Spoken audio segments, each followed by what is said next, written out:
The $1 Million Movie won't be seen tonight, so we can bring you a very special episode of The Gen X Files.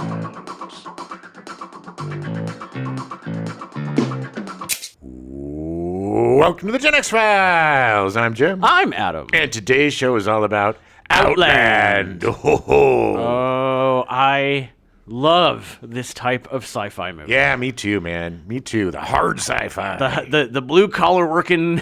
Everything's kind of dirty and dingy. It's been there for a while. Yeah, you know, I was really worried about this film because I don't think I've seen it since I was a kid. Oh, wow. So like 80 years ago, when I was a child. That was 80 years ago. But I loved it.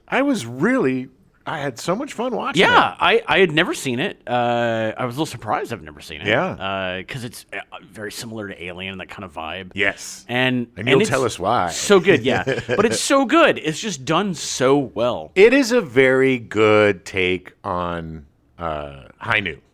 Yeah. Well, okay, so the funny thing is that when I heard that this was based on High Noon, I was like, oh, High Noon's on Amazon Prime. Yeah. So I'm going to watch it. I get it. And I understand because Peter Hyams himself said, I want to do Western. Yeah. And he borrowed heavily from it. But they're very different movies. Well, sure. I mean, even just the setup of, High Noon's kind of in real time. And when it finally gets to the part where people are coming to kill him, they just kind of buzz through the 80 hours or whatever it is. It's like, oh, here it comes. And it's just click, click, click, click. And it's, there's not a real tension to that. Not that Outland needed that. Right. Because there was a lot more going on in the story. But, well, that to me was really interesting. The fact that he did have to wait so long. It's kind of like with Three Body Problem, that whole hurry up and wait. Waiting 400 years for them to come and kill us. You know what's going to happen, but it's not happening yet. Yeah. It's not going to happen. Well, in that case, not in your lifetime. But this is like, what do? You just sit around for 3 days waiting for them to show up. And especially when nobody will help you. Exactly. Bunch of cowards. Cowards. What struck me watching this was how similar in feel and look and tone it is to Alien. Yeah. I mean, it did help that it had the same producer, sure, and same and music. a lot of the same composer, a lot of the same production design people. I mean, but it's still not an Alien movie. No, but it totally fits in the universe. I saw a great post where someone talked about how before they did Alien rewatches, they would always watch this first. Oh, because it was kind of like, since it's in near Jupiter and it's closer, and then Alien, and for the most part, set in deep space or further away, it was almost like this was a way station before, and it's just kind of what happens here while all the other stuff is happening in Alien far away. Yeah, but the technology, the computers, the spacesuits, even to the uniforms with the hats and stuff, it all looks like it comes from the same universe. It really does. The fact that there's no such thing as point and click, and you're just scrolling through computers by typing. They keep talking about xenomorphs. Yeah. Oh, yeah. No, they didn't. But I was pleasantly surprised. This is a really fun, if you do like Alien, if you do like hard sci-fi movies, it's a really cool little mystery. I mean, there's not a lot of mystery to it. But it's like a good crime thriller. Yeah, exactly. I mean, it's just, this is my favorite kind of sci-fi movie, is the kind where it doesn't really matter if it's sci-fi. Right. To me, it makes it more interesting. Yeah. Because there's elements, obviously, in this movie that they definitely use, like the depressurization and stuff. Oh, yeah. But I love the fact that it's, because sci-fi can be anything. Yes. And it's just a setting. And this movie is just such a perfect example of that. And I love stuff where, I love stuff like Alien 3, where it's a bunch of criminals or a bunch of... Right. Nobody's life is going great if they're on the IO mining operation, especially those who aren't miners. The poor, what they called the hookers, the poor ladies is like, man, how bad is your life that you're going to travel in cryogenic space or freeze for a year to go and then just sleep with a bunch of dirty miners? Gross. Yeah. So there's a lot to think about on that trip. Low point in your life. You get to see space. I guess. I don't know. It just seems very bleak. It really portrays what I think that kind of life would be like. I don't think that people, it doesn't matter if it's now or in the future, whatever. Corporations are jerks. Oh, yeah. They're just going to get worse. Yeah. I mean, I love that it was Peter Boyle, everybody, works together. And if they mine more, and they're happy, and then the corporation makes money, and they're happy, and it's like, yeah, in a perfect world, that's not how it works, Well, man. if it didn't kill you, then maybe it would all work okay. Yeah. But you're killing, people are dying. Yeah, I in mean, considerable amounts. yeah, actually, it was a lot. Yes. But I totally understand why Sean Connery's wife was just like, nope, I'm out. What do you mean? After 2 weeks, like, This is not, paradise. Not for me. Although they implied that they had been at other places. Oh yeah. Well, they talk about that at the beginning. She Yeah. said this is a new post, and also because he's a marshal, he goes from post to post to post, and his kid has never been on Earth, so he was born in and space. His kid was like 10 or something. I mean, he looked like he was at least 10. But, So I think because what they explain is because of his attitude. Yeah, And the fact yeah. that he always asks questions. Yeah. And is not really a team player. He keeps going from place to place to place. he does his job. Right. Yeah. Yeah. But what I love about that is that it just implied that there were other moons of other planets in the solar system that had stations and stuff. Sure. And like that to me is fascinating. I Yeah. always love little hints of a bigger world. Right. Yeah. I mean, I'm sure it's not the only place they're mining. There's probably Oh, I'm sure Mars and the moon and asteroids apparently have asteroids, lots of the asteroid belt, precious metals. the Kuiper belt. Yeah. So anyway, let's get going. All right, take yourself back to 1981. Yeah. March 19th, 2 workers are killed and 4 are injured during a ground test of Space Shuttle Columbia at Kennedy Space Center in the U.S. They entered the shuttle not knowing that it had been purged of oxygen with nitrogen for fire safety measures. Nitrogen is odorless and colorless, so none of them knew what was happening until they started passing out. The 2 who died might have lived, but NASA security stopped the ambulance that was called for, and they searched it for 7 minutes.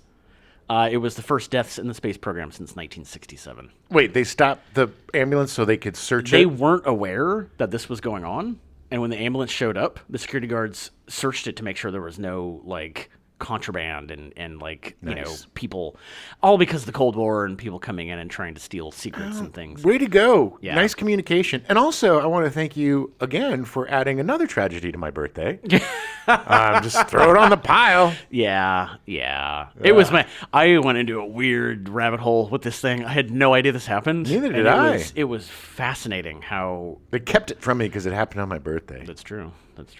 April 12th, Space Shuttle Columbia, that exact same space shuttle, with NASA astronauts John Young and Robert Crippen, launches on the STS-1 mission, returning to Earth on April 14th. It is the first time a crewed, reusable spacecraft has returned from orbit. That was such an amazing thing. I mean, Oh, yeah, the big space plane. Yeah. people don't really give an S about space or NASA or anything anymore. It's too bad. But back in the day, man, because I'm a space baby, Yeah, I mean, I was yeah. born during the moon landing. Right. Not literally, but Literally on the Yes. moon. I was a few months old when when the first one happened. But one of my very first memories was watching one of the moon landings, Yeah. probably the 72 or 71 Yeah, one. yeah. But, and we were just riveted by anything that was going on in space. And we were crazy. so supportive of NASA. Right. And, I think It just became, regular old hat, whatever. the Space Shuttle Challenger. Yeah, but even up to that point, like between 81 and 85 or 86, when it happened, 86, people still were kind of like, oh, it's just because they flew so many missions. Right, but we were still fascinated by the Hubble Yeah. telescope. We were still fascinated by space. We weren't so cavalier and we didn't have to give all of our space stuff to billionaires back then. We did it ourselves, no, and I think that's the problem now is now we have my soapbox. Now we have a bunch of billionaires making space tourism for the very rich. I mean, that's what it's all about. Yeah. I mean, they are getting stuff to space stations. I mean, and they whatever. are. Yeah, I mean, they are doing a lot of launches to get stuff up But to. it ain't altruism, and they're not. Oh no, you no, know, they're definitely making money off of it. That is very exactly. true. It just sucks because, man, everybody my age at one point in their life wanted to be an astronaut. Yeah. At some point, and I dare anyone to say otherwise. But probably, a lot of people couldn't. But for me, astronaut, doctor, priest, whatever. I mean, it was part of the whole thing, and it just breaks my heart because I am still so fascinated with space. Right. You read these crazy articles about these sounds and these shapes and all this Yeah, stuff going on, yeah. and people are just like, whatever. I know. Well, I was What's Taylor Swift doing? reading an article about how the science. Nothing against Taylor Swift, by the way. the She's amazing. science that Einstein used to find black holes. Essentially, there's 2 other things that they don't know what they are, but the math proves that they exist. Right. And it's like, what? Exactly. Like, why aren't we figuring that out? Right. And also the sounds and the signals coming from deep space. Yeah. And that, I was going to say Onimusha, but it's the... Oh, no, the, oh, yeah, I know, it's... Omarosa. Omarosa. She's just flying around in space. Yeah. But it just breaks my heart, Onamanawana or something like that. Yeah, but it's just, and they still haven't figured that out. Yeah, yeah. So there's so many great mysteries, and... Space is real big. the thing that I found really fascinating, that kind of brought it home to me, it was just so weird, was William Shatner. Oh, yeah? Because William Shatner, everybody knows he was Captain James T. Kirk. Yeah. Oh, yes. Yeah. I went to space. But he went to space. He went up into space as a 90-year-old guy.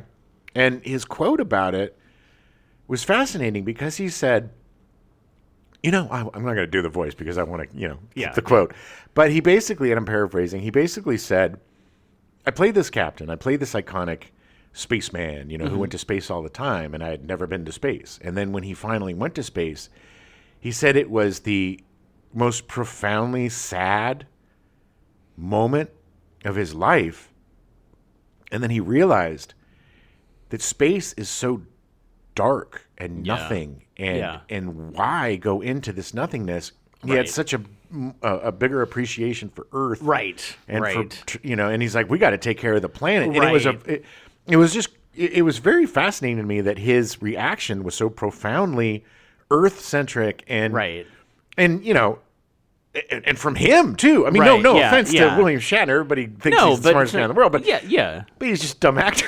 He wrote those tech novels, but it was just fascinating to me. I'm joking about him being a no, he's fine. But I mean, but that's interesting though, because I'm sure he's not the only one that feels that when they go to space. I mean, it's the emptiness and the loneliness. I think that people really don't understand just how big space is and like how empty, considering that there are more galaxies in this planet than there are grains of sand more galaxies in the universe than there are grains of sand on the planet. Right. Still, they're billions of light years apart. Yeah. Like they're just forever apart. It ain't Star Wars where you just go zipping from planet to planet. This is Outland. I was like, how long? Like, how crap? Because it's like, you do 1 year. 1 year is your tour or whatever. And it's like, well, how long does it take to get there? And I was like, well, it must be at least like 6 months. And then they're like, yeah, you're in cryosleep for a year. And it's like, you're giving up 3 years of your life to be there for a year. Like that's only to go to a moon of Jupiter. Do they pay you for the travel time? I would hope so.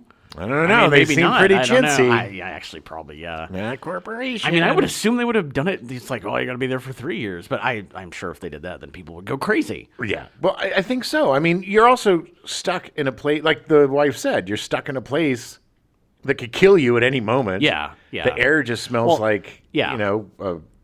oil and that's the other thing is that literally space wants you to die. Yes. Like it doesn't one tiny little mistake and you're dead. Yeah. The end. Yes. I love space. I would love to go to space. I would love to, but I wouldn't really want necessarily go to space the way it is now. I want Star Trek space. Yeah, exactly. I want Star Wars space. I don't want to have to be in a suit just in case the oxygen goes out, and then I wait for half an hour for my oxygen to go out. Like it doesn't. Yeah. Anywho, but I just thought it was fascinating his reaction, Captain James T. Kirk. Yeah. About going to space, which made him feel so desperately lonely. I thought that was very poetic and very poignant. Yeah, it's interesting. Yeah. Anyway, he's an interesting guy. Very interesting. May 15th, a prison officer, 31-year-old Donna Payant, disappears at Greenhaven Correctional Facility in New York. She's later found to have been murdered by convicted serial killer Lemuel Smith. It is the first time a female prison officer has been killed while on duty in the United States. Go, ladies! Yeah, that was also my mom's birthday, so sorry. There you go. Hey, now your mom knows what I feel like. We're kindred spirits. I literally did not connect any of those together when I wrote this. Nice. Well. Sorry. May 22nd, Outland is released in theaters. Yeah. So Outland starts with writer-director Peter Hyams. We have covered Peter Hyams before in our Running Scared episode. Yeah. Give that a listen. If you want to run scared in space. Oh, God, I had just gotten that out of my head. I can't even remember how it goes. Good, that's good. So Hyams had last written and directed in 1979 before Outland with Hanover Street, starring Harrison Ford, Leslie Ann Down, and Christopher Plummer. Blah. Man. Was it a bad movie?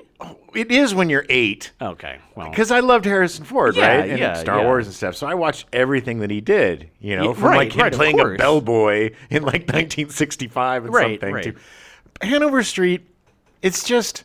It's a World War II movie. Well, it's boring. I mean, as a kid, you want to watch Harrison Ford kick some ass, and it's just him limping around, falling in love with Leslie Ann Down. Oh. Well, apparently a bunch of people agreed with you because it did not do terribly well at the box office. It was not a very good movie. It's probably my least favorite Harrison Ford movie. Really? I was kind of curious to see it because I love Harrison Ford. Hey, well, maybe it's changed now that I'm older and more mature. Right. Well, older. Yeah, well, yes, definitely that. Hyams had been hired to rewrite and direct the movie The Hunter, starring Steve McQueen, an action thriller. Yeah, baby. Hyams did one rewrite draft and was promptly fired from the movie for undisclosed reasons. Wow. Yeah, I don't know why. Ironically, he would still get writing credit for the film, even though he only did one draft. It would also be Steve McQueen's last movie, who died a couple of months after the movie was released in 1980. Yeah, that was so sad. I think McQueen wanted to direct the movie, Yeah. and I think that's why he fired him. But then, essentially, I think the DGA was like, no, you can't because of Hyams being hired first or something. I don't know. Or he was hired before Hyams, and they were like, it sounds like you're just trying to get rid of him to direct, and so they wouldn't let him do it. Yeah. Well, that's a shame. Anyway, That's I've what never killed seen him. The Hunter. Yes, that is what killed him. Killed He by was disappointment. Disappointment. Yes. It's not a bad movie. Yeah. But, yeah. But man. McQueen died was sad. Yes, very Super sad. Yeah. So after all that, Hyams said, I wanted to do a Western. Everybody said, you can't do a Western. Westerns are dead.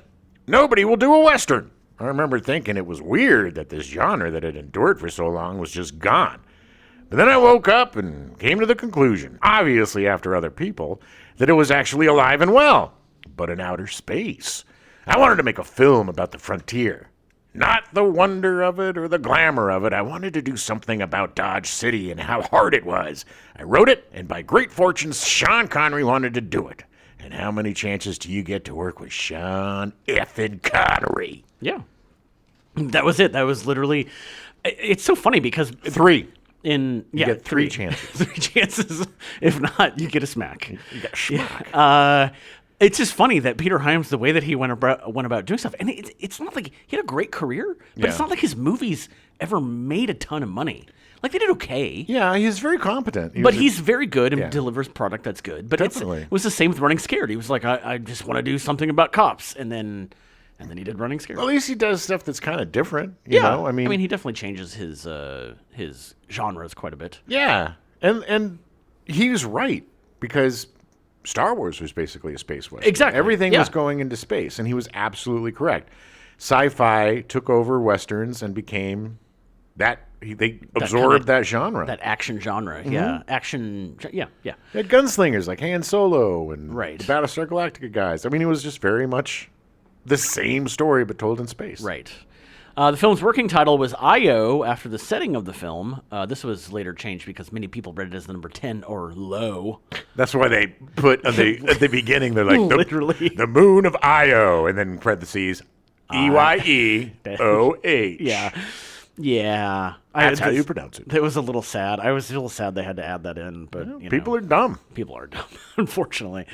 The film was developed at Universal by Hyams and producer Richard Roth. Universal actually turned it down, but Roth, who had a development deal at 20th Century Fox under Alan Ladd Jr., took the project to Ladd's new company, the Ladd Company. Man, that opening with the little tree. Yeah. That's the thing that stuck in my brain about that movie. That's so funny. I do the same thing with like certain production cards or whatever. Like there's certain that I'm just like immediately, it's like, oh. That one and the Orion one. Yes. 2 companies that aren't around anymore. No. But those 2 openings are burned into my brain. Yeah. This is interesting because Alan Ladd had produced Alien, a very similar film in production design. In fact, about 9 of the production design staff of Alien worked on Outland, leading people to think that Alien and Outland are actually set in the same universe. I'm going to say yes. Why not? There you go. There's nothing to say it's not. Exactly. And there's nothing that happens in Outland that would make anything untrue in Alien. So, I mean, whatever. Not at all. So I am definitively saying that they both take place in the same universe. Case closed. Nice. Problem solved. Nice. So Sean Connery was cast as Marshal William T. O'Neill. Marshal William O'Neill in a routine expedition to the greatest earthquake ever known. Did you say to the greatest earthquake ever Yeah, known? in the land of the lost. Marshal Will and Holly. Oh. Remember Land of the Lost? Was that the Land of the Lost theme song? Oh, yeah, baby. Fuck, I do not know Land of the Lost at all. Remember Shaka? It was all before my time. Oh, you're sad. Yeah, okay. Wow. I mean, it's sad. It's sad that it was before your time. Shoot you into space, and then we'll see who's sad. I had a friend over the other night, and I just bombarded him with different cartoon openings from the 70s and 80s and like all the Sid and Marty Krofft stuff. Yeah. Oh, man. Brought back a lot of memories. So after finishing The Great Train Robbery, Connery appeared in Meteor, released in 1979. That's a Meteor. Which we actually covered, so please listen to our Meteor episode. Since it's probably the only thing that's ever covered Meteor in the last 40 years. Please give it a listen. It's a good one. It is. It's actually a really good episode. Also in 1979, Connery appeared in Cuba, directed by Richard Lester, who directed some Beatles movies. And after Cuba, Superman 2 and 3... it was about the impending Cuban Revolution in 1959. I played a Cuban. He may have. Yes. I didn't look that deep into it. I just thought it was fascinating that Richard Lester directed Superman 2 and 3. Yeah. I didn't realize that. Mm-hmm. Well, he came in halfway through 2. Well, right, because... Took over for Donner. For Donner, yeah. And then we saw the Donner cut, and we're like, what the F? Why did he take over? Yeah, I know. Donner cut was so much better. Still a great movie, though. Oh, yeah. I love the Superman franchise. Even the really bad ones. I still really love them. Even the ones with... The Superman Richard 4, The Pryor. Quest for Peace. Hey, Sue! Well, 3 Hey, was Sue! this Richard Pryor, but 4 was the awful... Oh, my God. sun god guy who gets power from the sun. It was not good. And he becomes evil in that one. Isn't that, or is that the third one? I don't know. When he starts flicking peanuts at the... Yeah, that was my yeah. favorite part. Choo, He's choo, choo, flicking choo. peanuts and breaking all Yeah. this stuff. I love Mean Superman. He was the best. In 1981, Connery appeared in the film Time Bandits as Agamemnon. The casting choice derives from a joke Michael Palin included in the script, which describes the characters removing his mask and being... Sean Connery, or someone of equal but cheaper stature.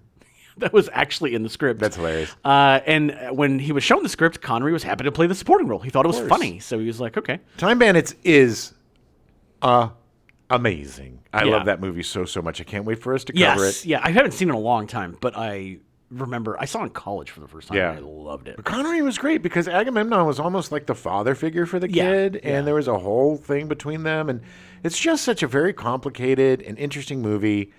You can't go wrong with Terry Gilliam in the 70s and 80s. Oh baby. my God, he was so good. And So good. I'm going to probably watch that today, I think. Oh, wow. Okay.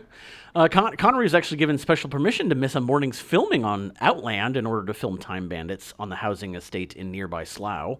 All right, Sean, we'll give you the day off for Time Bandits. Well, this is funny because the producers were actually not contractually obligated to let him do this. They decided to give in to Connery's request as a gesture of goodwill, and they were able to film around his absence using a stunt double. Were you going to say no to Sean Connery? Well, No, Sean. You're going to have to stay here on Outland. Well, you can go F yourselves. I'm going. apparently, it only took a morning to film. He came back after lunch, and they resumed to normal filming. He's a pro. I just love the fact that he shot his entire part in one morning for Time Bandits while shooting a whole other movie. Yeah. Like, that's amazing. Hey, man. Yeah. Connery doesn't have the greatest track record with science fiction films. Connery had only been in one sci-fi movie previously before Outland. Zardoz, directed by John Boorman. Zardoz. Super weird movie with Connery in a mankini. It's not really mankini, it's a singlet. Like a singlet. Yeah. Well, it looks like it's not really a singlet. It looks like a singlet because of the bandoliers. Yes. The way that it's put really together. more just a diaper. It's a diaper with some bandoliers and a ponytail. It's gorgeous. We did cover Zardoz, so please listen to our Zardoz episode. It is such a weird movie. Yes, please I do. love it so much. Why are you ejaculating guns from your mouth, statue? His next sci-fi movie would be Highlander in 1986, which is also a super weird movie. But also Time Bandits is a sci-fi movie. Yeah, it's kind of sci-fi. But he's not really in it That's that fine. much. He's not. It's a Yeah. cameo.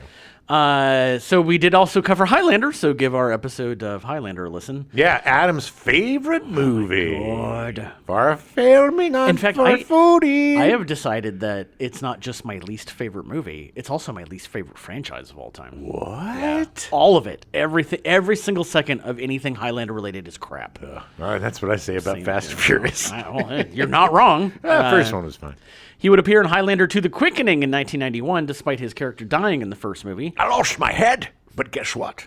I found it. Further proof that the Highlander franchise is stupid. Heck, the thing is, I had some things put on my Some bolts. He had some not bolts, but I had them stitches? kind of a barreling inside of my neck, so if my head came off, I could just screw it back on. Oh, okay, I see. You had threads. Yes, threads. Thank That's you. what Adam. you're trying to say. I don't know what in Scotland they call them sloops. Oh, do they? Sloopy doops. All right. I'll give you a smack if you're not careful. Well, yeah, that's fine. His last sci-fi movie would be The League of Extraordinary Gentlemen in 2003, which was such a bad experience for him, he literally quit acting. That's so sad. He was not quiet about how much he hated being in that movie. Well, nobody was quiet about how much they hated watching that movie. Yes, the movie was terrible. Such a it makes me sad. Oh, me too, because the comics are great So good. and it's such a cool concept. Yeah. And they had a good cast. And it was crap on a stick. Yeah, definitely. Well, there was so much crap coming out. That was a time of monumental craps pooping out of Hollywood. It was another one of those phases in Hollywood where they were just throwing money at everything. Hey guys. Yeah. That was We call those the glory years. Anytime we make money and make people upset, we win. Win-win. So I guess you're doing something right then. Yep. Because Exactly. Anyway. All right. Well, thanks for stopping by. Yep. Gotta go pick up my kids Yeah. Okay. Bye. from jail. Connery actually lost a major extended cameo role in Chariots of Fire because Outland went over schedule. God damn you! I wanted to be one of the runners. You're too old, Sean. You can't be one of the runners. I love Sean Connery in this movie. There is a great sequence when his wife is telling him like that she's like, I can't tell you in person because I'd wimp out. And she's essentially telling him that she's leaving. There's a recording. He comes home. It's like an email message or something. His wife and his kid are gone. He turns on the message thing, and then she comes on. 90% of it is reaction shots from Sean Connery. Silent. Doesn't say a word, but his reactions, you see him go through the entire gamut of emotions. Watch me go through the 5 stages of grief. Oh my God, it's so good. He's so good. It really does prove just how amazing he was. He's such a good actor. He's a movie star. He's ultimately watchable, but it's movies like this, The Untouchables, and like the Indiana Jones movie. Crusader's so Crusade. Good in that. Just proves his impeccable timing. He's a comedic genius. He's firing on all cylinders, man. He is. He's just didn't get the. Unfortunately, like a lot of really great actors who start their career in an iconic role, it's so hard to shake that right role and be something else. Hence Zardoz and all these crazy different movies that he did to try to be something different than James Bond. Right. Yeah. I mean, and he did a very good job of that. He did, but unfortunately, I don't think people. It's a blessing and a curse to be everybody's favorite James Bond. I know. You know? Yeah, because that's all they want you to do forever. Exactly. And he's like, no, I'm an actor. Like, I'm not just the character. James Bond wouldn't do that. Yeah. It's just, I'm again... not James Bond, you ass. It's amazing to me that by the end of this month, we will have covered 7 Sean Connery movies, none of them James Bond. None of them very successful. well, it's The Untouchables. The Untouchables was, yeah. Not all good movies. Although they've all made money, I will say that. Sure. Not barn burners by any means, but they've all made money. Well, that's what they used to say. Hey, Sean Connery, not a barn burner, but he'll make you a little money. So Peter Boyle was cast as Mark Shepard. Oh yeah. Oh God, Peter Boyle. He started as a theater actor, acting as Murray the cop in the touring company of The Odd Couple. Nice. He would actually leave the tour in Chicago and join the Second City Comedy Troupe. They literally came in, he did a show, and he was like, all right, I'm done. And then he stayed in Chicago while the tour kept going. You get sick of it, man. The thing I hated about theater more than anything was it just got boring. Like doing the same Yeah. show and the same part, no matter how much you try to mix it up or fool around or it gets old. Yeah. It just I got so after maybe I like two performances. I like the opening and the closing. Yeah. And everything in between was a slog. Yeah. No, I agree. Yeah, take that acting.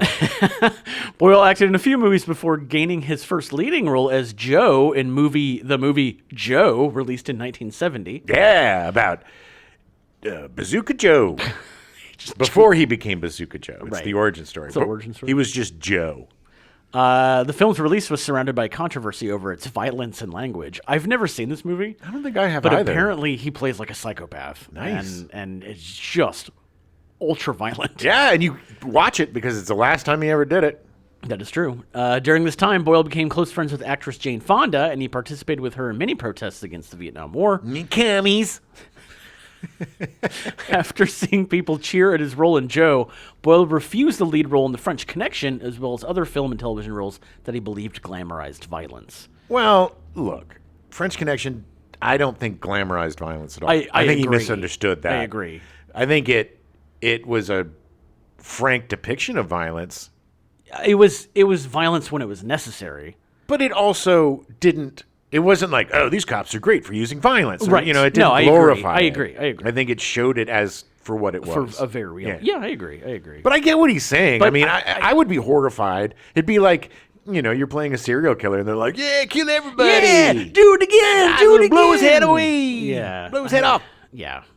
Boyle's possibly most well known for his role as Frankenstein's monster in the 1974 Mel Brooks comedy Young Frankenstein. In which, in an homage to King Kong, the monster is placed on stage in top hat and tails, grunt singing and dancing to Putting on the Ritz. Such a good movie. That whole sequence is so phenomenal. That is an absolute perfect comedy. Oh, yeah. There's nothing I would change. Mel Brooks is a genius, man. Oh, yeah, completely. Young Mel Brooks, there's nothing like him, man. Yeah. Nothing. Yeah. In 1980, Boyle played Hunter S. Thompson's attorney in Where the Buffalo Roam, with Bill Murray playing Hunter S. Thompson. Oh, man. Not a good movie, but a really interesting movie, yeah. It was kind of the first... Oh, and to hear the stories.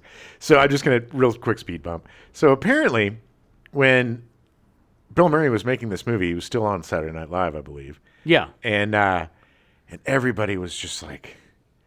It is interminable. He just was Hunter S. Thompson. Right. You know, during a Hunter S. Thompson. And it was just like, God, stop it. Stop it. You're not him. Just stop it. Be yourself. Just stop it. We hate you. We hate it. And it was just like, ugh.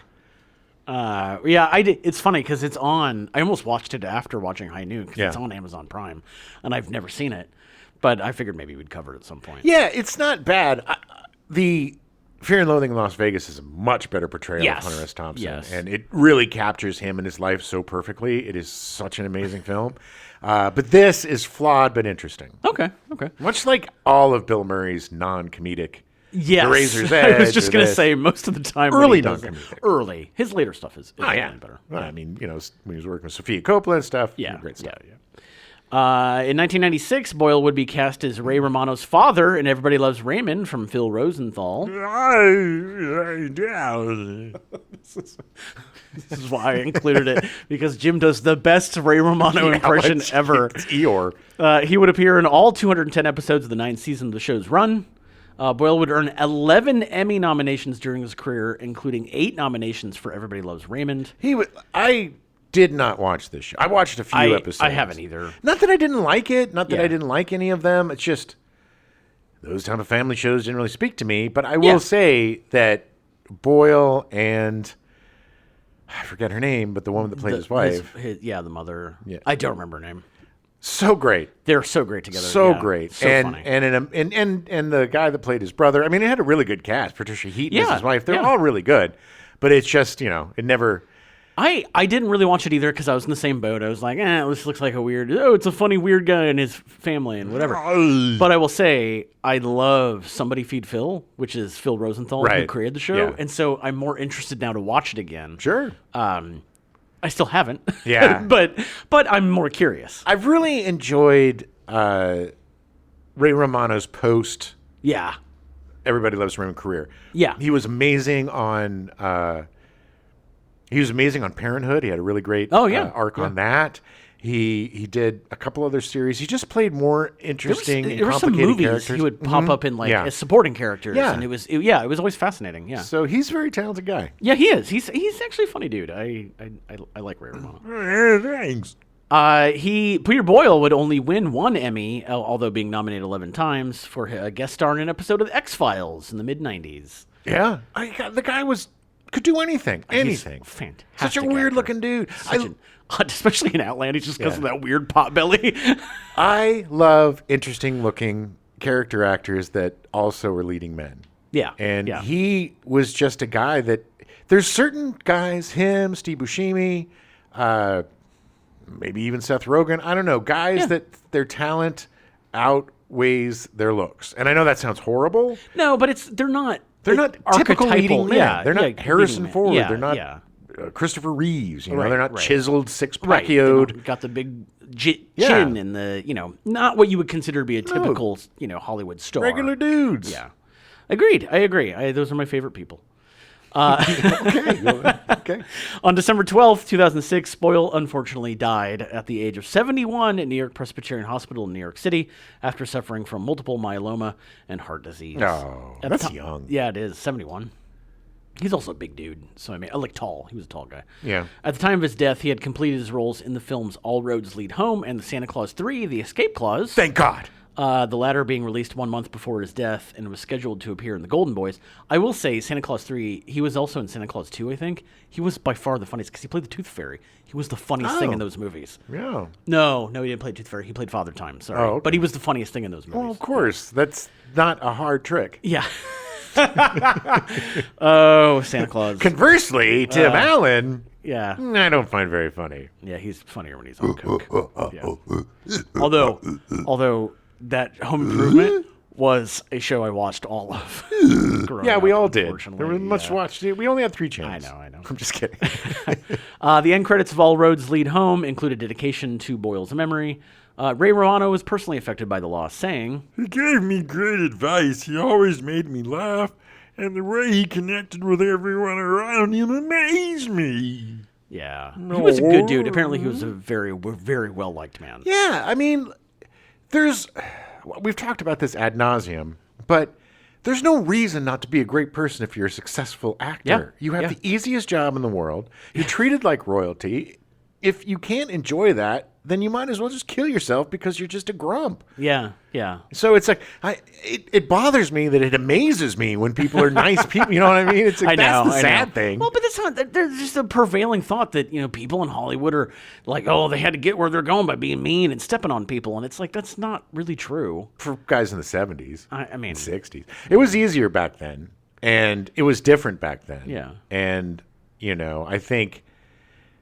Back then, people wanted to be artists and actors. Yeah. And now they more want to be movie stars. Frances Sternhagen was cast as Dr. Marion Lazarus. Oh, I love her so much. She's so phenomenal. This movie made me realize how much I love Sternhagen. Like, how much she is just so phenomenal. Well, because this is like one of the only times she didn't play some New England matriarch, She was so fast talking. The first thing, every time she was with Connery, it was so good. Oh, yeah. Oh, my God. Well, she's that awesome, cantankerous doctor character that we all love. The one she's basically Bones McCoy. Or take 2 pills and call me in the morning. That's a doctor joke. Yeah, exactly. She's a lot like the doctor in Alien 3. Yeah. A flawed... There's a reason why she's there, and that she's like the best doctors don't end up... That was, I love. She was like, he's like, so what is this? And she's like, I don't know, man. Do you think that the good doctors come here? Yeah, she's like, it was so honest and awesome, and the way their relationship developed was very organic. It was so good. One of the best parts of the movies, and she's always one of the best parts of everything, whether it's Misery or Cheers or this. I just love this. Them sitting in the. I think it was during the time when he knew they were coming. Yeah, the handball court. The handball cart. Yeah. They're sitting in the handball cart. They talk for a bit, and she's like, "Do you want to get drunk?" Yeah. You just get up and go get drunk. But the saddest thing is we didn't get to see that scene. No, I know.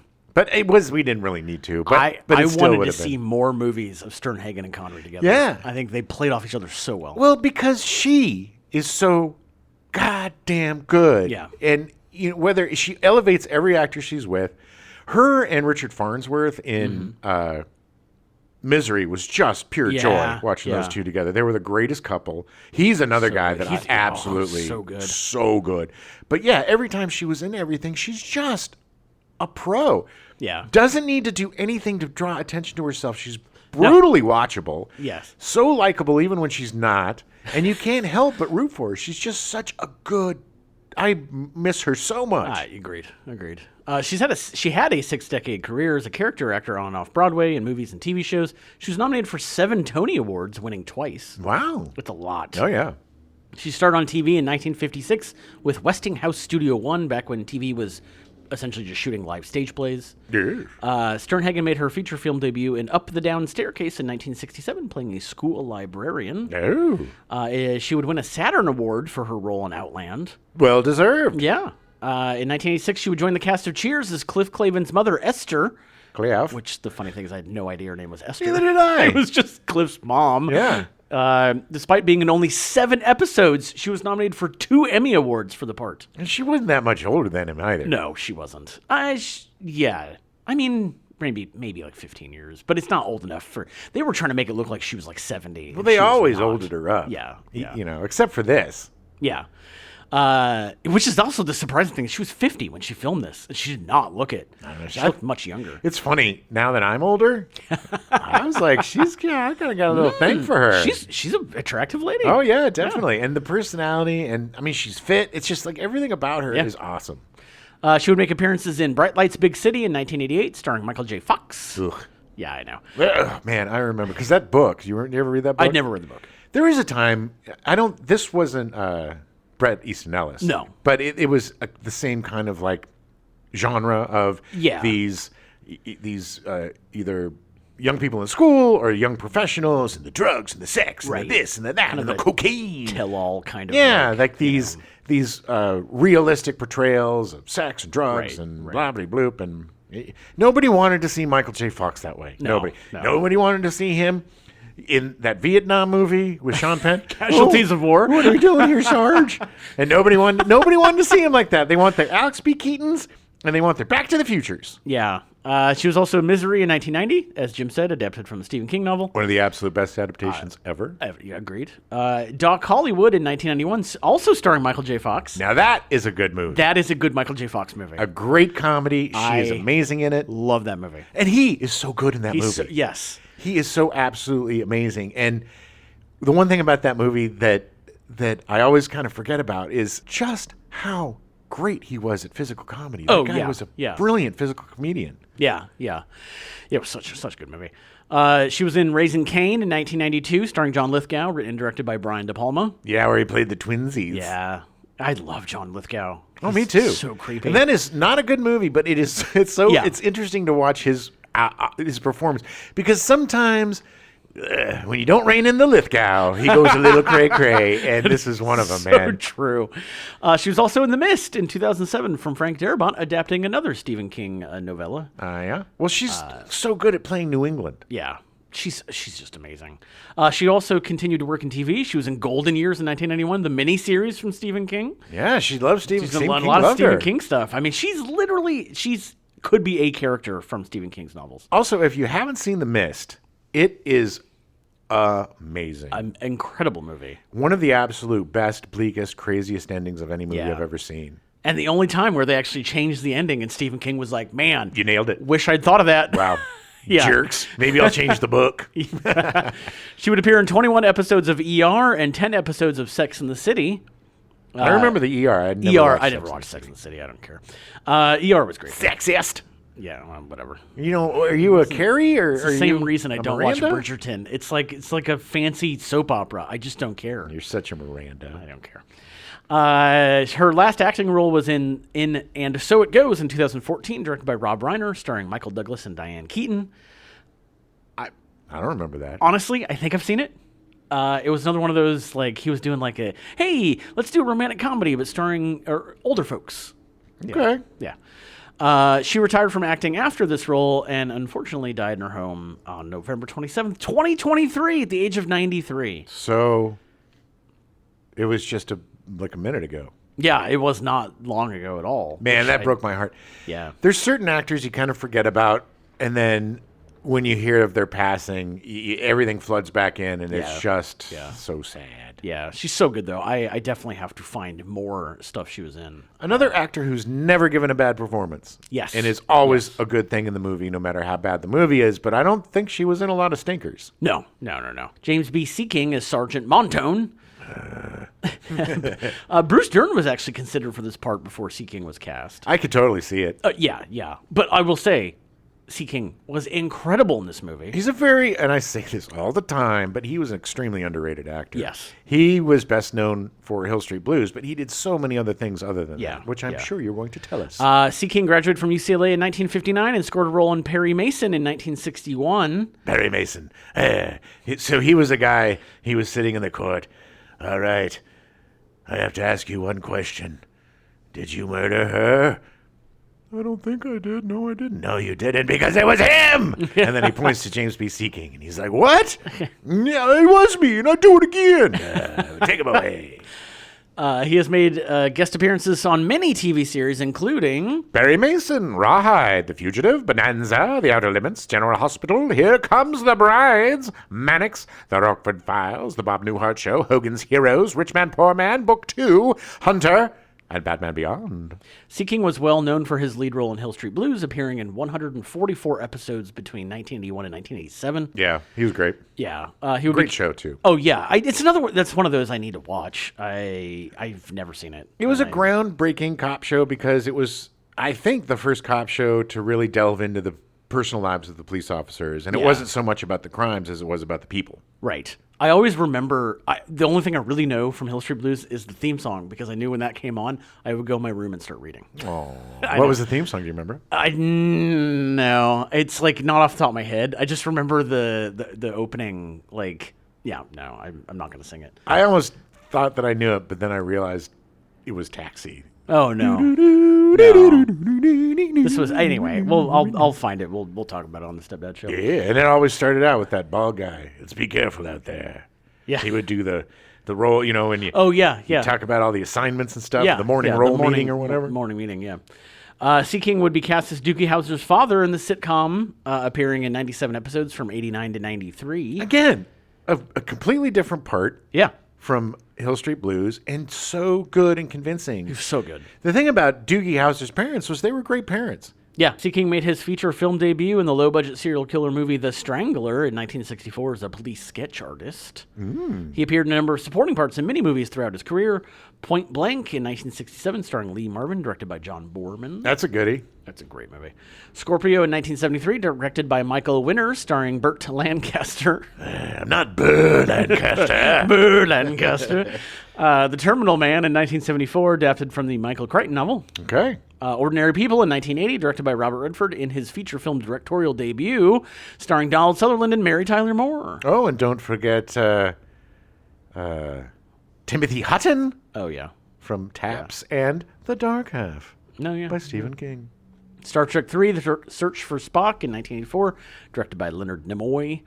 The Pelican Brief in 1983, based on the John Grisham novel. That was good. Yeah. All these, Star Trek 3 is not a great movie. It's not bad. It's fine. Sikking would work with Peter Hyams quite a bit, being a reliable actor for the writer-director. He was in Capricorn 1 in 1978. Star in the Juice. Yeah, Outland in 81, obviously. We're covering that right now. Yeah, The Star Chamber in 83, and Narrow Margin in 1990. Okay. Sikking's last role was in The Closer, in the TV show starring Kira Sedgwick. Sikking retired from acting after this. He's still around at age 90, enjoying his retirement. Good. Finally, somebody alive. Yeah, he's just out there like hanging out. He's probably hanging out with Gene Hackman. Thank you. He's probably hanging out with Gene Hackman, getting malted. Yeah, I love one of my favorite scenes in this movie in Outland was when Sikking comes in, Montone comes in and sees the marshal, sees Sean Connery sitting there looking sad. And brings him food. He's like, yeah, just the food's not bad. And then it just seems out of place, but not. I mean, now, I'm sure in 1981 it was like, oh, but it was so sensitive and just like understands the pain that Connery is going through. Right. because his wife left, and like it's, and it kind of happened to him, and he was like, it's like it's gonna take time. It's a very layered performance. It's a very layered character because he also has the whole corruption thing that he's dealing with, right? And he's got a I wouldn't say a hero, but he has a good cop. Yeah, he's not a good cop, but the good cop is like, look, you can do what you want. Yeah, but don't get in my way, and then it kind of gives him the impetus to be a good cop again. Right. I feel like the Montone character was very similar to O'Neill at one point in his life, and then just kind of went with like, okay, F it, I can't fight the machine. I'm just going to be part of it. Yeah, so, I mean, what can I do? Yeah, but I got all that from very little screen time on in the movie. So yes, and he's also a brilliantly expressive actor. And much like Sean Connery, he can say a lot without saying anything. Yeah, he was so good. Yet again, another actor that I need to go find more stuff he was in. He's so good. Well, you got 181 episodes I know, of Street Blues you can watch. Clarke Peters was cast as Sergeant Ballard. Peters was actually born Peter Clarke, but had to change his name after moving to London and joining Equity, as there was already a Peter Clarke on the books. He looks so damn different in this movie. I didn't recognize him. Yeah. I don't. I think he looks the same. I mean, I don't know. Similar, but I mean, he was young. He was very young. Well, yes, because I know him as Lester Freeman from The Wire. Right. Such an amazing character. He was a guy. I think he painted miniature furniture. Oh, yeah. He was like this. He was just such a great character. He was interesting, yeah. One of the best. I mean, and this is saying a lot, but one of the absolute best characters on The Wire. And every character on The Wire was amazing. Oh, my God. Such good actors on The Wire, yeah. Before the move to London in 1973, he'd moved to Paris in 1971, working as a costume designer for the musical Hair. Which is his brother, I believe, was directing it or something. Okay. Shortly before he left for Paris, he was arrested for obstructing police lines after an anti-Vietnam War demonstration, but was cleared. Nice. He later said of his experience, "It made me more angry than anything else because what I experienced was how impotent you could be as an American citizen."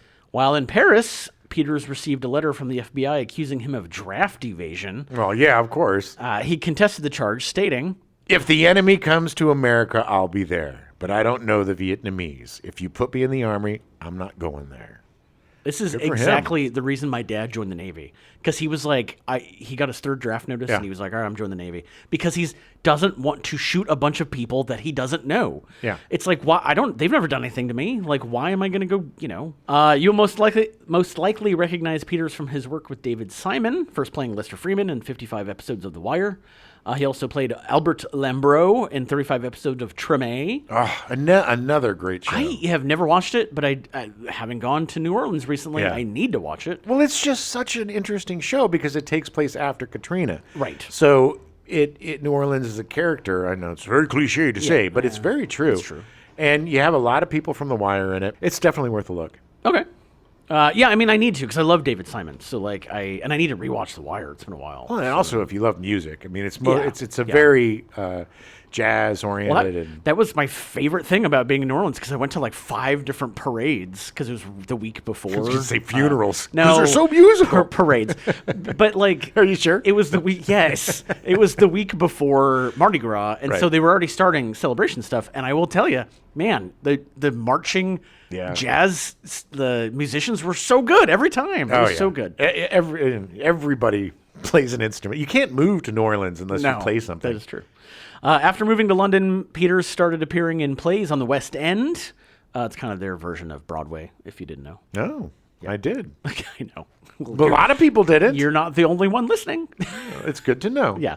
In 1990, Peters wrote the review 5 Guys Named Mo, which received a Tony Award nomination for Best Book of a Musical. Nice. Peters made his feature film debut in Music Machine in 1979, a British musical film. In 1980, he was in Silver Dream Racer, a British racing movie starring pop star David Essex and Beau Bridges. Ooh.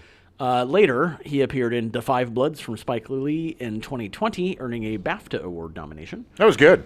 He actually got nominated for a ton of stuff for that. That was the Vietnam movie, right? I've never seen it. It's one of those I need to see. I've never seen it. Peters can most recently be seen in Whitney Houston, I Want to Dance with Somebody in 2022, playing John Houston, Whitney's extremely awful father. What? Yeah. Oh, my man, bad. He was a bad man. He was also in The Man Who Fell to Earth in 2022, the TV series that is a sequel to the David Bowie movie from 1976. Nice. Unfortunately, it only ran for one season on Showtime before being canceled. Not nice. It had really, really good reviews. Yeah. And I don't know why they canceled it. It was a hard sell. Yeah. You know, and there's so much stuff going on right now. Yeah. That I mean, it just, I think it kind of lost in the... fell in the cracks. Yeah. He'll be seeing the upcoming psychological thriller on Netflix called Eric, starring Benedict Cumberbatch, about a puppeteer whose son goes missing and is convinced that he'll be able to find him with the help of his 7-foot-tall puppet, Eric. All right. Yeah, it looks super weird. When does this come out? Sometime this year. Oh, cool. Sometime in Netflix? 2024 on Netflix, yeah. Stephen Burkoff was cast as Sagan. Burkoff is an English actor, author, playwright, theater practitioner, and theater director. Oh, yeah.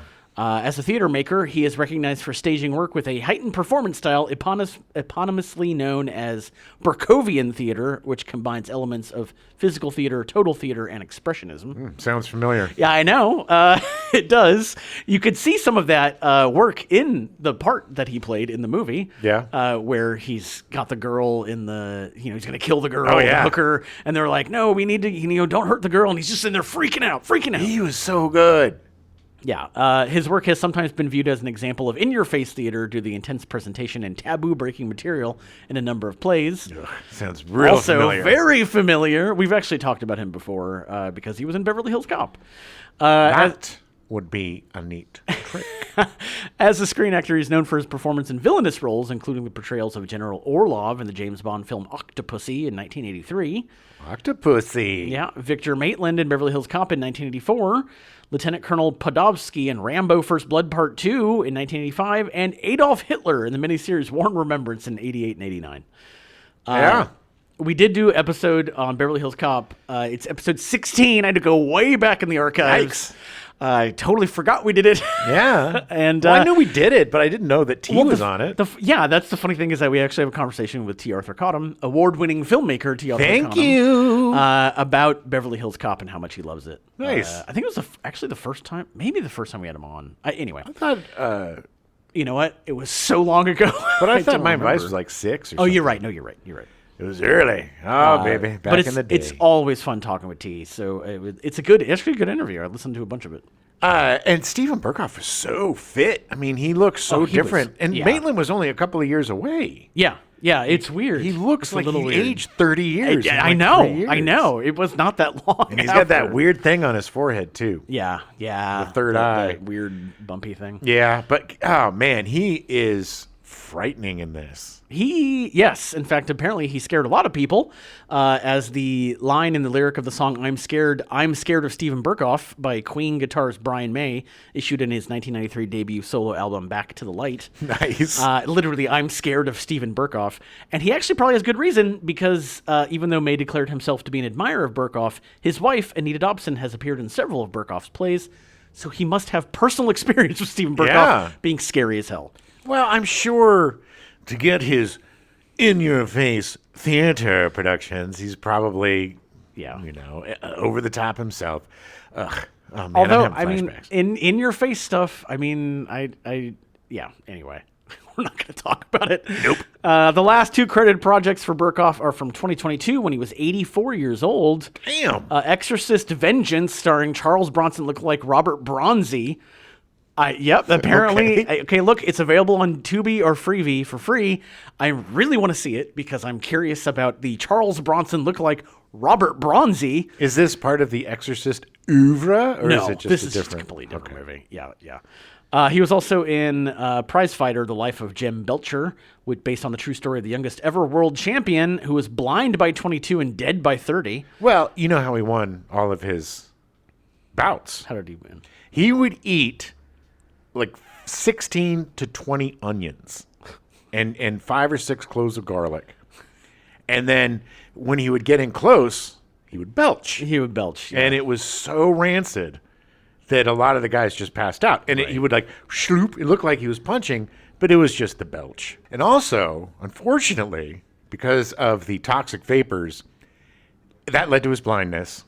Right. And then eventually killed him. Well, people don't say this, but he actually fell into a manhole. Okay. an open manhole because he was blind from the burps. The movie stars Matt Hookings, who also wrote the movie, Ray Winstone, Russell Crowe, and is available on Prime Video. Ray Winstone, I like him. Yeah, and Russell Crowe. It sounds fascinating. I mean, I'm curious. I've never heard of Jem Belcher, so part of me is like, hey. Okay. No word on if Steven Berkoff is retired, but he's still alive. He's still kicking around at age 86. Probably causing a lot of problems. Yelling in at your people face. and screaming at people. John Ratzenberger was cast as Tarlo. Hey there, Normie. In 1969, Ratzenberger worked at the Woodstock Festival as a heavy equipment operator and as part of the crew building the stage. John moved to London in 1971 at age 24, where he began his acting, writing, and directing career. Luckily, he looked like he was 45 and looked that way his entire career. He literally has. Through the 1970s, he performed with Ray Hassett as the comedic theatrical duo Sal's Meat Market, which toured throughout Europe for 8 years. That's amazing. Yeah, that's pretty crazy. His first role in a major feature film was as a patron in The Ritz in 1976. Okay. Movie stars Rita Moreno, Jack Weston, Jerry Stiller, F. Murray Abraham, and Treat Williams, not Cheat Williams. Poor Murray Abraham. Why are you saying F him? Well, because, Dad joke. Ratzenberger would appear in smaller roles in a bunch of big hits before Outland. A Bridge Too Far as Lieutenant James Magellan in 1977. Well, 98% of working actors were in that movie. That is true. That is true. And the other 2% were on deck. Yeah. Superman. He was in Superman as a missile controller in 1978. I remember that.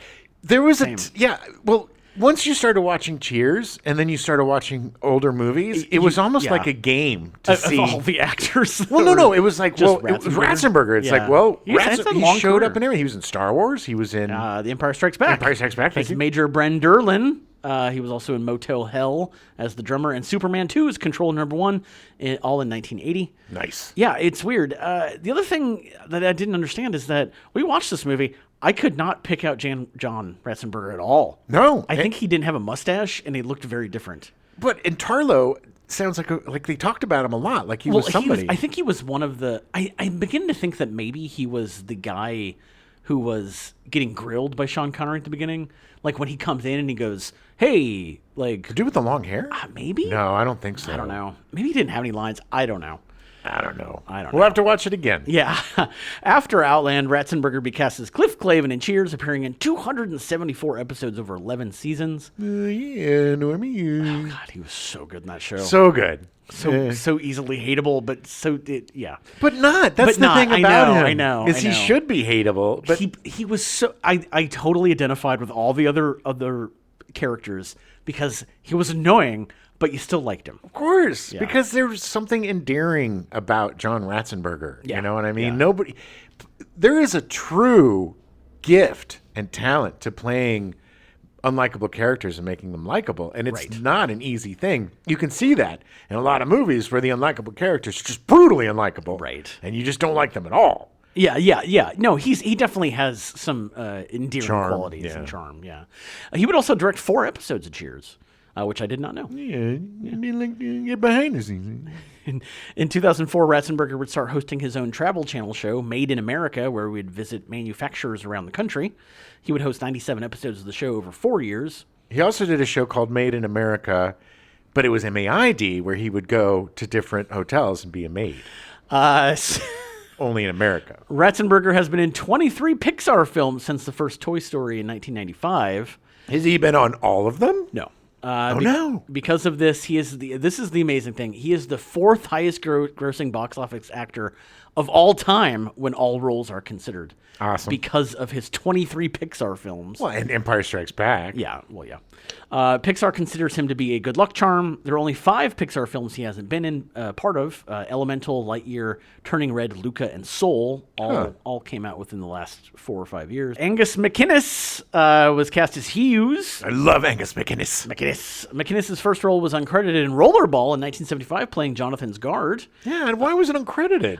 He probably didn't have any lines. I think he was maybe like hired him as like a stunt guy. Yeah. Like, oh, okay. But we did do an episode of Rollerball. You should totally check that out. Yes, you should. Eventually, we do this podcast long enough. Half of the show is just me us talking about listening to other episodes. Yeah, just listen to this one if you want to know about this guy. We've covered everything. He then played Dutch, the gold leader in Star Wars in 1977. Stay on target. Stay on target. Stay on target. the pig face or whatever. Porkins. Porkins. This is a shout out to my friend Damien because he did the best impression where he was like, "Oh no, my sandwich!" And then he was, yeah. Well, have him record it. And we'll put it on our socials. He was funny.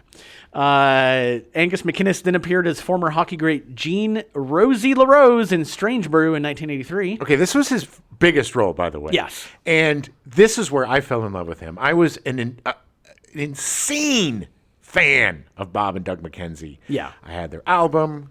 That was yeah. my favorite part of SCTV. How's it going, eh?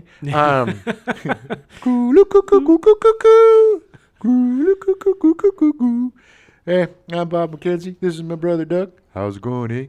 So, look, you hosers. I could do that all day. But he was like the romantic lead in this. Oh yeah. It's the most insane movie ever. It's the stupidest, greatest movie ever. Mel Blanc plays their father. Do you want to get real mad? Yeah. I've never seen it. Oh, well, good, because we are going to cover it. Oh my God, I know we are. we're going to cover it. That's part of the reason I haven't watched it the last 3 years. It makes me nervous.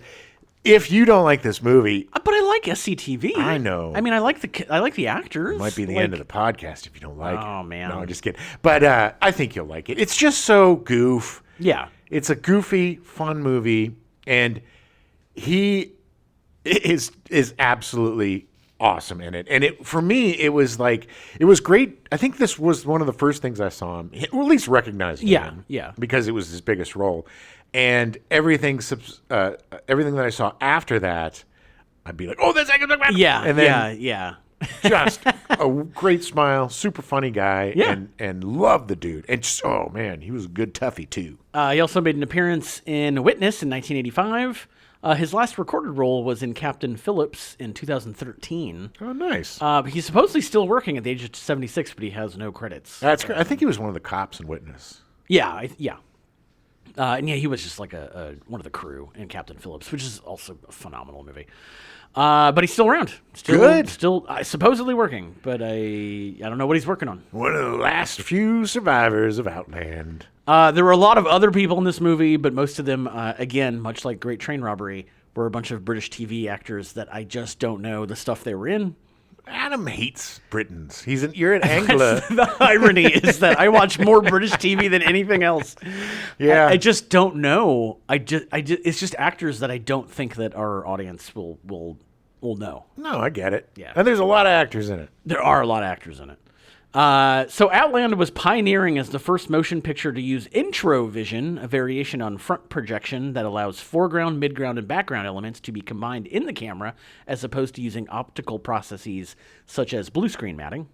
Oh, yeah, and it made everything a little smoother, especially the really long shots. It looked real. Yeah. It looked really good. It enabled characters to convincingly walk around miniature sets of the mining colony. Writer-director Peter Hyams handled the cinematography for most of this movie, while Stephen Goldblatt, the actual credited cinematographer, usually worked when there was something Hyams did not know how to do. Yeah, that's like Spielberg. Yeah. Unfortunately, Goldblatt was misleadingly hired by Hyams, who really wanted him to stand aside and do nothing, and to use him as a scapegoat for the Ladd Company in case anything went wrong while using the new introvision process. Nice. Yeah, Hyams, he's a sneaky man. Yeah, but that's kind of a cool job. You just kind of sit around and you're like, well, as long as everything doesn't F up, I'll be fine. Goldblatt was furious at being lied to and wouldn't have taken the job if he had known Hyams' intentions at the outset, but stayed on in order to learn how to use introvision. Okay. Also, because he was a young cinematographer with a sole prior feature credit, quitting the movie would have most certainly ruined his career. He was in a rock and a hard place. It was the only one of his movies whose rap party he skipped. No. I think he's still really pissed about it. All right, easy, buddy. It was 100 years ago. Other movies that use the introvision process. Inside the Third Reich, a 1982 miniseries. Megaforce in 1982. Two of a Kind in 83. Oh, God, you devil in 84.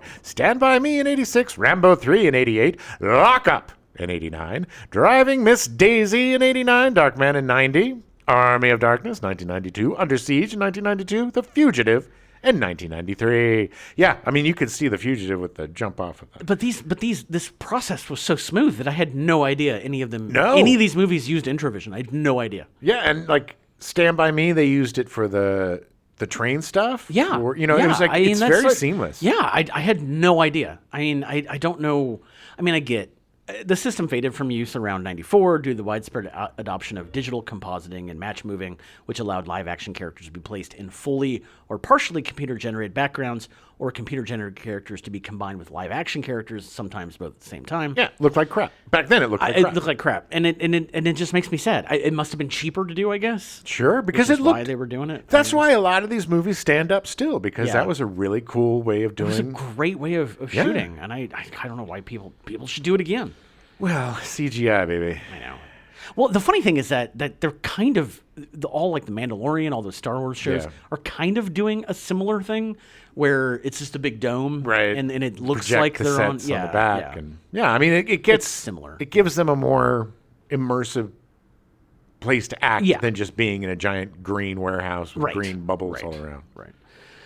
The music to Outland was composed and conducted by veteran composer Jerry Goldsmith, who had previously worked with writer-director Peter Hyams on the science fiction thriller Capricorn 1 in 1978, and had recently provided the soundtrack to Alien, which had a similar style to Outland, reflecting isolation, remoteness, and fear. Nobody did this kind of music like Goldsmith. It was so perfect because it was industrial. Yeah. It had the driving beat to the soundtrack, not the soundtrack, the score. The driving beat to the score was like the engine of the pounding and the Right, punk. the refinement of the mining colony. Yeah, it had like it. it. Yeah, It was so perfect. Not to mention the fact that like we kind of made fun of it when we were watching, but every time there was a quote unquote bad guy on screen, you knew immediately because of Jerry Goldsmith's score. It was a retro industrial western, neo-western score. It was so good. And so well done. And he is a genius and a master because it's about enhancing the story, and it's about his music being a part of the story rather than it complements the story rather than tells you how to feel. Yeah. Except for the villain parts. of Well, course. but that's what you expect. You Yeah. know, I mean, like he's just so good. I love Jerry. Oh yeah, and this soundtrack is perfect for the movie. And he also did Score. he also did the Great Train Robbery, which we just covered last week. Which was great too. Which it was fantastic. Was fun and adventurous and whimsical, and the guy just knows how. He knows what the movie's. He knows how to get to the heart of what the movie is and complement it. Yeah. You know, he's much like John Williams, who creates something that elevates whatever movie that he's in to something better than it was. Yeah. The distributed 35mm film prints have Dolby stereo audio, and the 70mm anamorphic blow-up film prints featured 6-track Dolby stereo audio. Oh, yeah. All 70mm prints were encoded for a mega sound option, in which theaters needed to be outfitted with more speakers and sound equipment. Outland was one of 4 films released by Warner Brothers to officially make use of their Mega Sound movie theater sound system in the early 1980s. The other 3 were Altered States in 1980, Superman 2, and Wolfen in 1982. Nice. This was before THX and like all that, which he ended up doing and releasing around 83. Yeah. For Return of the Jedi. Yes, because he needed better sound. Yeah, which is they were trying with this Mega Sound thing, but it just didn't really catch on. Oh, Altered States, man. Ooh, baby. Yeah. Oh, baby. An argument presented after the film was released. Io is located within Jupiter's radiation belt and receives about 3,600 rem of radiation per day. This is approximately 10 times more than what is considered to be a lethal dose for humans, estimated to be 400 to 450 rem received over a very short period. Therefore, it is highly unlikely that a permanent settlement on Io would be possible, even with heavy radiation shielding. Nerds. Also, listen to me, everybody. This film is a lie. It's a sham. There's no way they could have done any sort of mining there because the radiation would go through their suits and kill them within minutes. This film is a lie. miners are seen working for extended periods outside on the surface of Io. This would be highly unlikely due to the intense radiation from Jupiter. Counter argument. It's a movie. Shut up. Yeah, I couldn't believe there's rabid arguments about this online. Get a life, people. It's a movie from 40 years ago. If this is the hill you're dying on, my God. It was awful. The film received mixed reviews and box office reception when it was released. I remember when it was released, it was poorly marketed. It was barely marketed. Yeah. And it was another film where people didn't really know what to do with it because everybody expected movies like this to have monsters or aliens or whatever, Right, and they're like, right. well, it's just humans. So, Yeah. It opened strongly with just over $3 million in weekend box office receipts in the U.S. According to the New York Times, on its opening weekend, the film was sensational in Los Angeles and on New York's east side, but played poorly in many small cities. Oh, those small city country bumpkins. They don't get it. You don't get it. Yeah. Total estimated box office receipts in the country wound up being between 17 and 20 million, just above its $16 million budget. Okay. The film was nominated for the Academy Award for Best Sound, losing to Raiders of the Lost Ark. Rightly so. I mean, yeah. Gary Arnold at the Washington Post had this to say. In Outland, writer-director Peter Hyams has adapted the plot of High Noon to an intriguing sci-fi environment. A huge titanium mine located on Io, a volcanic moon of Jupiter. But the conventions that work for High Noon break down in the high-tech atmosphere of Outland, and the story seems trite and dinky. No. Again, I don't like the comparisons to the plot of High Noon. Right. I mean, it uses a plot element. Yeah. But the movie's so different from High Noon. And it didn't seem trite and dinky. No, it didn't at all. I identified so much with Sean Connery's character Yes. and him just trying to do the right thing and knowing that it was probably a losing proposition. Of course. He did not know how to play along with others. Right. Like they would be like, all right, get out of here, because he was like, well, I'm a marshal. I'm upholding the law. Yeah. Like, this is what I do. Right. I mean, very similar to Gary Cooper in High Noon. Yeah. He has to go back and take out, because otherwise bad guys are going to kill everybody in town. Right. So he has to face up to that. Well, and then the opposite of this is they're not there to kill anybody but him. Right. And, you know, and the townsfolk won't help. So it's like, Right, you know, right. the quote quotes townsfolk. Yeah. Well, But yeah. he was a man alone and Yeah. a man betrayed and a man isolated. I mean, think about what you're thinking about when you got 40 hours to go until the hitmen are coming to kill Right, you right. and everybody's turning their back on you. It sucks. Yeah. It sucks. Desmond Ryan at the Philadelphia Inquirer called it A brilliant sci-fi western. In many ways, Hyams has made a film that is more frightening than Alien because he surmises that space will change us very little and the real monsters we are liable to encounter will be in the next spacesuit. Yeah. Yeah. It's much more likely that in space you're going to get killed by somebody else The monster than by an alien. is Yeah. you. Dum, dum, dum. He's absolutely right. Yeah. And this is what I loved about it, because Yeah. it is. It's like, you know, it's him fighting the corporations, and like, it's just, It's don't know. I really it's like more this movie. realistic. It's more interesting. It's very hard sci-fi in terms of themes and Yeah. plausibility. Like I believed it. I believed it then. Yeah. I believed it now. It just seems like it could happen. It all of it yeah, it seems holds realistic up to me. Yeah. The only unrealistic thing, I didn't include this in the script, is the violent decompression that happens, because that's not actually how it would happen. Well, that sucks because that's. but the I best will part of the say, movie. it was incredible to watch. They should have called it Outland. Heads a popping. Oh my God, watching the faces explode, it was so creepy. Yes. So creepy.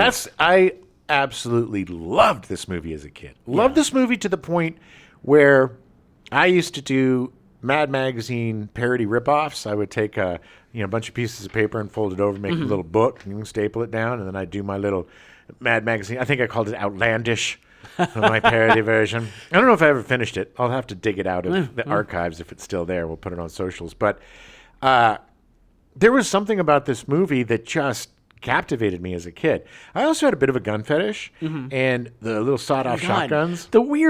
Apparently only shotguns are allowed in space. Yes, those only work. And that was really weird that the guys had the exact same.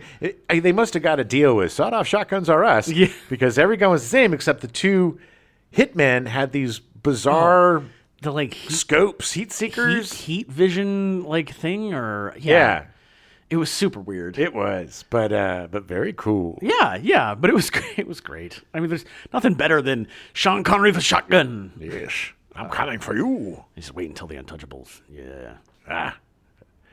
If they put one of yours in the hospital, You put one of theirs in the morgue. That's the Chicago way. That's the Outland way. On August 18th, 2009, Warner Brothers announced that director Michael Davis had been hired to direct a remake of the film from a script by Chad St. John. No casting or start date information was announced. Davis directed Shoot 'Em Up, starring Clive Owen in 2007. Do you remember this movie? Yeah, I do. I remember being entertained by it, but it was just a ridiculous, over-the-top action movie. Well, that was when that was after Sin City, and Clive Owen was like the new action star. Yeah. And I thought Clive Owen was brilliant in Yeah. Sin City, and I like him as an actor and everything. But this was just kind of a bit of a lackluster follow-up to It just really had no point. St. John actually wrote the Punisher Dirty Laundry short that starred Thomas Jane that kind of got the Punisher back in the limelight. Nice. Unfortunately, as the fact that it's never been released, nothing's ever happened with it.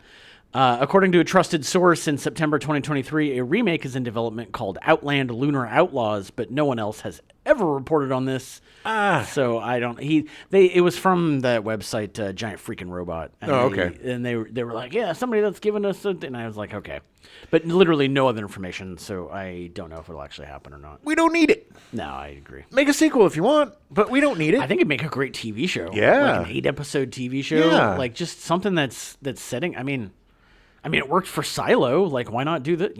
I've always wanted to, and I think maybe you and I should write this. I was thinking about this yesterday. You and I should write this.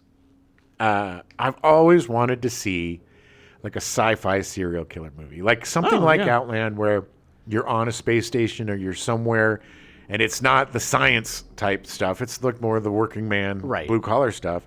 But you have a serial killer working within there, and with such a confined space, I think it would be really taut. It would be very suspenseful. And, you could have all sorts of different, MacGuffins and I don't know. I love the blending of genres, and I think sci-fi doesn't have enough of that. I agree. I agree. This was great because it was, it's. I agree with you. I don't think it should be called High Noon in Space. Yeah. I think it should be called a crime thriller in space. Right. Agreed. And even though it's not a big mystery or whatever, it's still super interesting, has great characters, and having a human story within a fantastical world is amazing. Yeah. That's why I like Rebel Moon didn't work, because it's just stupid and you didn't care about the characters and there was nothing going on. Yeah. But this, I don't get the negativity towards this. I don't either. And that's heartening because this is something you hadn't seen. This isn't just nostalgia sheen on my part. No, it was good. I really enjoyed it. I think, as I've said before, I think a lot of movies age better. Yeah. Because movies were really good back in the day. And I'm not saying there's not good movies now, but there was a difference. A movie like this, which was like a kind of a B or whatever, it still had a very complex story, and it had a very adult way of doing things. Like this, I think this, Alien, and The Thing would be an amazing triple feature. Oh, yeah. If you want to do an afternoon sci-fi thing, because they're all hard sci-fi. Yeah. They all are just middle-aged dudes. Blue-collar, middle-aged dudes just trying to do their jobs. In all three of these movies, there's no six-pack-yo'd hero, Chris Hemsworth. Guys trying to get by, figuring out how to survive. Guys getting a paycheck that are all of a sudden, they got to deal with aliens or head poppers or, whatever it is. Corporations being assholes, So, I think part of this movie, why this movie didn't do as well, is because it definitely has a very early mid-70s aesthetic, when it comes to the plot. Because you think a lot like Soylent Green, and it's a guy discovering that this corporation is condoning essentially people doing drugs and going crazy because it gets them more money. I think you're right. I think that there was a shift. Sci-fi, because look, man, pre-Star Wars, it's like AD and BC, baby, in terms of sci-fi, because pre-Star Wars was very dystopian. Right. It had it was very, the way that you could really get meaty about society's issues was do it in sci-fi, because then you could be as radical as you want to be, but it's taking, but you use the backdrop of it's just a sci-fi movie. Yeah, exactly. So they were able to get away with a lot. After Star Wars, it was a more hopeful sci-fi, whether it's Battlestar Galactica or Star Wars or Battle Beyond the Stars or was about heroes and villains and good and bad, and more nuanced sci-fi films that explored a lot of adult themes and different situations were kind of on the outs, I think, at this point. Well, right? Because I think it's because going into the Reagan years, I think people are becoming more pro-corporate, and it's like this movie is definitely not that, and that was a very 70s thing of the corporations are trying to screw you, and it was like, oh no, Reagan won in a landslide, and it's like, well, no, then obviously the corporations aren't that bad, and it felt like a movie kind of out of time. Like it was either too late or too early. Yeah. But like it's still a really good movie. Yeah, I think you're right. I think that in the 70s, people really explored social issues through science fiction. And I think in the 80s, it was all about just be happy. Everything should be happy with a happy ending. And we have heroes and we have villains, and the heroes are good and the villains are bad. And then everybody who's a hero does everything good. You don't smoke, you don't drink, you don't do a lot nothing. of ambiguity. Yeah. They were anti-heroes, and some of that was definitely Star Wars. I mean, that definitely ushered that in. But like, unfortunately, there were a lot of movies that tried to do that were really bad at it. Right. But I mean, there's nothing wrong with that. And but the appetite, I think. It definitely was changing. Yeah. It was interesting.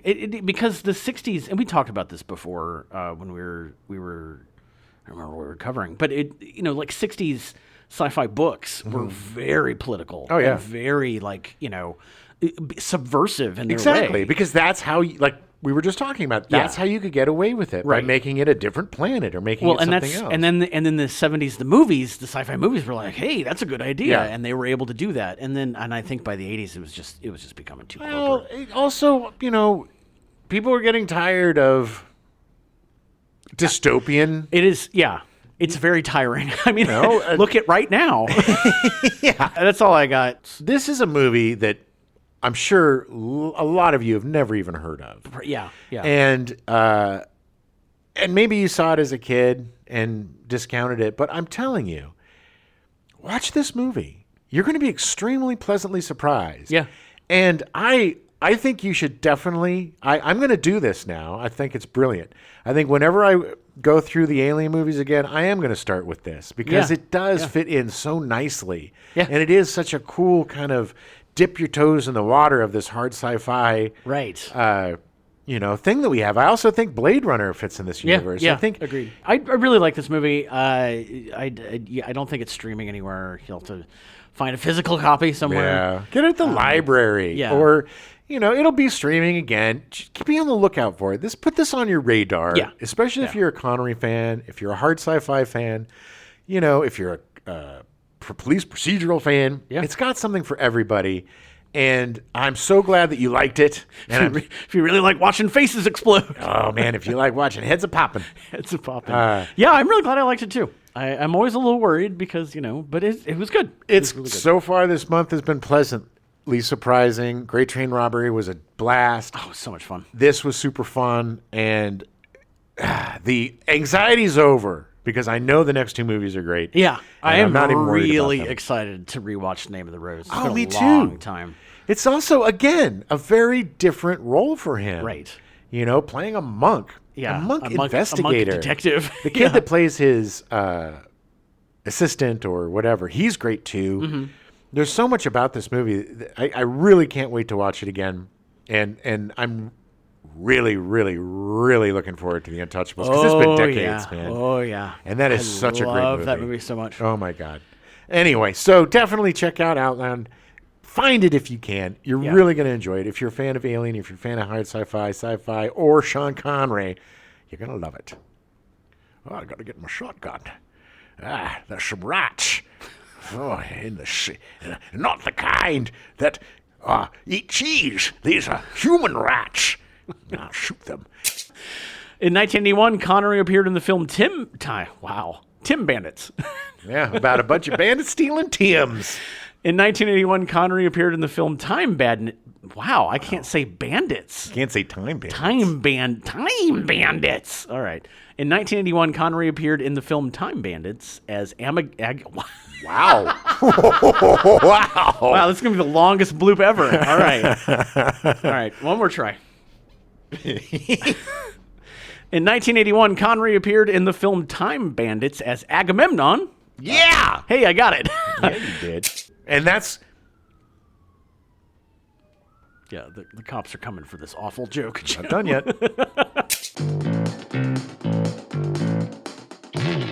We now return you to your regularly scheduled programming. Square Pegs, already in progress.